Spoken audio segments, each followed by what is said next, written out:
The story follows Samantha Ray, a sharp, composed operations architect at a startup called Viron. She's unjustly fired by Kenzie, the nepotistic chief culture officer of Vapid Wellness influencer installed by family connections. What Kenzie doesn't know is that Samantha had built the company's entire operational infrastructure under her own LLC, protected by a hidden clause 12.7b, which automatically revokes Viron's software license if she's terminated without due cause. When Samantha's unceremonious firing triggers that clause, Viron collapses in front of investors. Kenzie's empire implodes, and Samantha walks away, calm, professional, and quietly victorious. It's revenge not through rage, but through precision. The conference room looked like a crime scene dressed for a product launch, chrome chairs, fake smiles, and a faint citrus disinfectant trying to hide decay. On the screen behind Kenzie Harper glowed a slide titled Celebrating Team Growth. Her voice carried that brittle cheer only inherited confidence can fake. And finally, a special acknowledgement for one of our longtime team members, Samantha Ray knew before the sentence ended. The air shifted.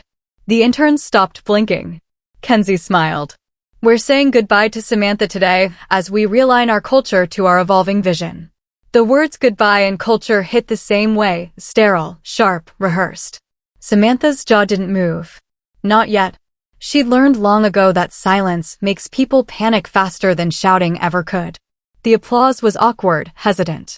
A few people clapped out of habit, like trained seals uncertain of the cue. Someone coughed. Kenzie extended a company hoodie, white and branded. For memories, she said. It wasn't the first time Samantha had been underestimated by a woman in designer empathy. But it would be the last. She accepted the hoodie with both hands, polite, graceful, the kind of calm that makes HR twitch. Then she looked at the CEO, at the rows of eyes darting away, and smiled faintly. Thank you, she said. Her voice was even, gentle. It's been educational. Kenzie laughed, thinking it was a joke. It wasn't. Samantha turned, walked out, heels clicking like a metronome counting down. No slammed doors. No raised voice. Only quiet precision. In the parking lot, the afternoon sun cut sharp through glass towers. She opened her trunk, tossed the hoodie inside, and sat behind the wheel. For a moment, her hands trembled not from fear, but from the sheer electricity of control. Then she reached for her personal laptop, flipped it open, and typed a single word into a secure command line, trigger_12_7b.pdf enter. A faint chime. A window of code cascading lines of authority, authentication, and reversion. Kenzie thought she'd fired an employee. What she'd really done was unplug the company's spine. Samantha leaned back in her seat, the sun washing her face gold. In the distance, sirens screamed somewhere unrelated but fitting. Justice, she thought, rarely announces itself. It just runs quietly in the background until someone deletes the wrong file. The first time Samantha met Kenzie Harper, she smelled lavender, ambition, and danger. Kenzie had arrived at Viron like a sponsored post, pastel suits, curated charm, a confidence that came not from competence, but from knowing she couldn't be fired. Culture is currency, she'd said in her first meeting. We're going to make joy scalable. Samantha had smiled politely and written, "Joy is not a deliverable," in her notebook. In the months that followed, Kenzie replaced process with performance. The break room became a yoga studio. The budget meetings became therapy sessions. Accountability became optional, except for Samantha.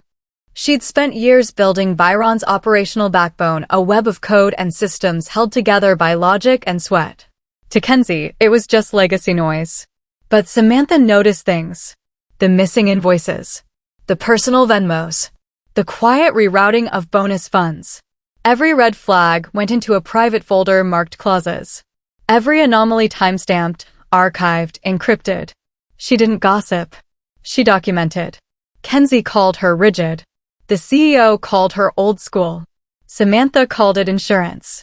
When the HR email arrived, "Let's chat at 10 a.m., she already knew the script. Kenzie was all empathy optics, soft voice, pity eyes, performative guilt. "It's not personal," she said. "You're just not aligned with our vision." Alignment. The favorite word of people who have no compass. Samantha nodded, serene. Understood. But as she left, she noticed something Kenzie didn't. No papers to sign. No exit memo. No formal review. That meant something powerful. Procedural breach. Clause 12.7b wasn't just a line in a contract. It was a trapdoor built into the foundation, a silent consequence waiting for arrogance to step on it. And Kenzie had just jumped. That night, Samantha sat in her kitchen, the air thick with quiet adrenaline. She opened her encrypted archive, digital ghosts of every betrayal. Budget diversions, falsified bonuses, fake vendors. Kenzie's digital fingerprints were everywhere. At the top of the folder, one file labeled insurance_final.pdf. Her attorney had once said, "You're not paranoid, Sam. You're prepared." Prepared was about to pay off. Viron started to unravel faster than anyone expected. 3 days after Samantha's firing, the servers slowed. API keys began failing authentication. Vendor dashboards displayed license revoked, authorization required. Kenzie blamed IT. IT blamed software updates. Nobody blamed Kenzie yet.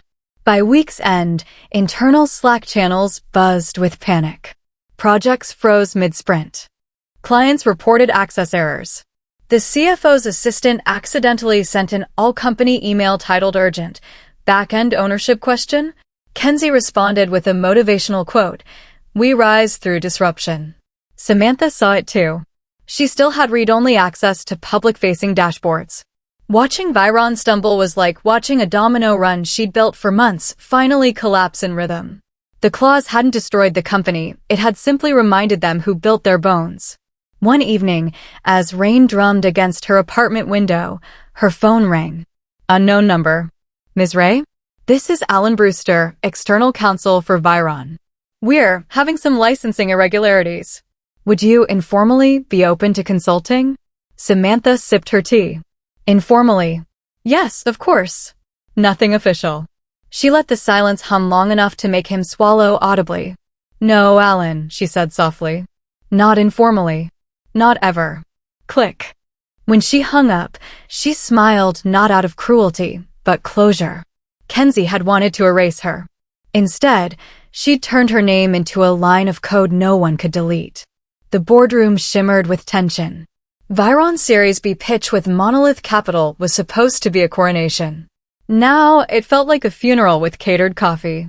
Kenzie stood at the podium in a cream blazer, her voice a weaponized whisper. "At Viron, we architect trust." The investors' expressions stayed polite, but their eyes said otherwise. At the back of the room, unseen by most, Samantha sat beside Monolith's lead partner, Gregory Watts. He had insisted she attend for technical continuity. Kenzie saw her as she entered. The flinch was microscopic but real. Samantha smiled politely. No malice. Just presence. The presentation began, slides filled with buzzwords, cultural synergy, agile wellness, scalable empathy. Then Gregory opened a folder. "Before we go further," he said, "can we clarify this?" He lifted a document, Samantha's termination memo. Kenzie's voice faltered. "Of course. This states termination for negativity and culture misalignment, correct?" "Yes," she said. "Philosophical differences." Gregory turned the page. "And was this reviewed by counsel?" No answer. He lifted another document, heavier paper, notarized seal. Clause 12.7b, he read. Filed under Ray's Integrated Systems, LLC. Kenzie froze. Samantha didn't move. She didn't need to. Silence. Thick, surgical. Gregory continued, "This clause states that upon termination of key personnel without documented cause, all back-end licensing reverts to the vendor, Ray's Integrated Systems." The CFO paled. The CEO gripped the table. In other words, Gregory said, Viron no longer owns its product. Kenzie's lips parted, soundless. "That's impossible," she whispered. Samantha stood, quiet grace cutting through chaos. "You might want to check your vendor contracts." Gregory turned to her, nodding once. "Ms. Ray, would you confirm this clause is enforceable?" "It already is," she said.